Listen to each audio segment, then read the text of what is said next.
Et pas zo kon bouy, c'est pas maman, pas d'ap kon bouy tout ti moun non, est-ce que même là. Yo spaghetti ti moun, je dis ça là me décider font ti spaghetti bien rapide là ti moun. On a regardé pour moi est-ce que m'était bien passé. Mettre l'homme bouy là, spaghetti m'a bouy, m'te mettre sel ba li bon ti moun, ça c'est pour le ti moun. Aïe, mettre œuf ti moun et puis me couper le comme ça ti moun. Mettez le long bol, mettez citron, mettez sel, quittez le reposer là ti moun. OK, li bon, mettez l'huile, mettez le fruit là ti moun, OK?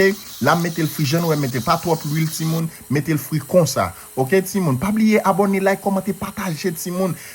OK, mettez un petit maggi là, OK ti moun, et puis m'brasser. OK ti moun, te mettez un petit épice tout, mettez spaghetti là et puis ça nous j'en sorti ti moun. Adje ti moun, Jésus ti moun. Mais spaghetti nan très facile, bien rapide ti moun, pas cacher di nou.